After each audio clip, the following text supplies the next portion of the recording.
human beings were given the responsibility to take care of creation. It seems that we have not done our stewardship well. There are three different levels of loss of life. And again, loss of life caused because of human activity.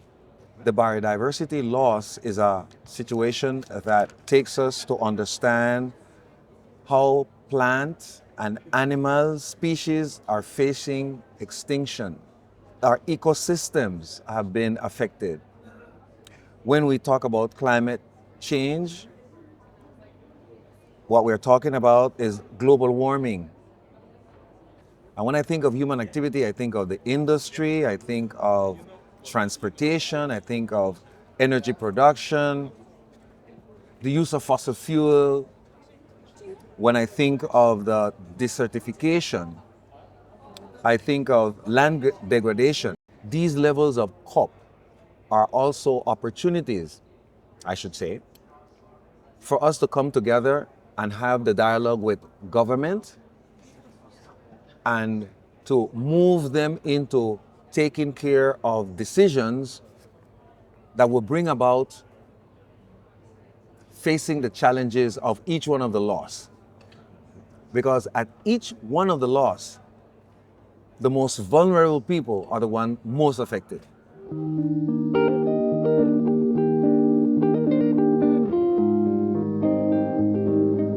When we gather at the COP, and especially this COP29, that has been labeled the finance COP, because it's going to move away from the agreements that were taken in Paris, triple the amount of money that is necessary to get things done, but also, I would have to say, triple the effect that we need, to push things forward. You talk about loss and damage. Yeah, we're doing that, loss and damage from Egypt, Sharm el-Sheikh. And we were glad that we got loss and damage on the agenda. But there are some loss and damage that economic funding cannot solve. What about the loss of heritage and culture? What about the loss of the integrity and the dignity of people?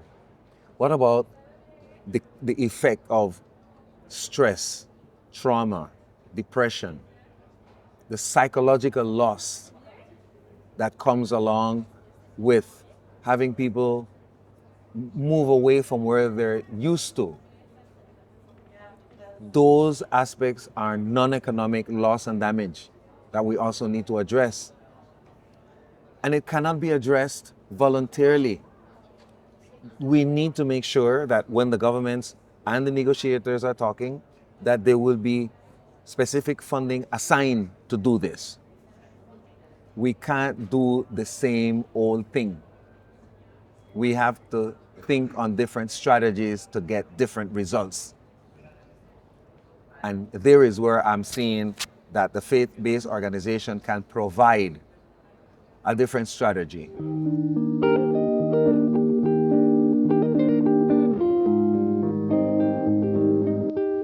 How would it be that instead of waiting to come to a COP to have conversation with the negotiators, that we will be able to meet them before the happening of COP?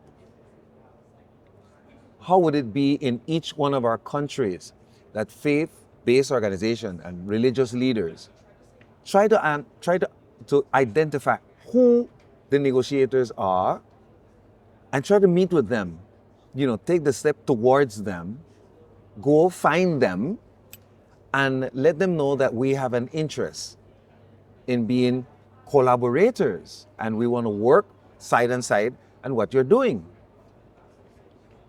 How would it be that faith-based organizations, the leadership of churches, our religious organization, get the work not only with governments, but also seek to talk to the private sector, the corporate sector, Why the corporate sector? They bring resources. Why the corporate sector? They also are the largest production of carbon dioxide. And they are the ones that are, because of the industries that they lead, the ones that really need to do some work in terms of transforming the way in which they provide energy. There needs to be dialogue. And the ecumenical movement, the faith-based organizations, we are key in promoting spaces for dialogue.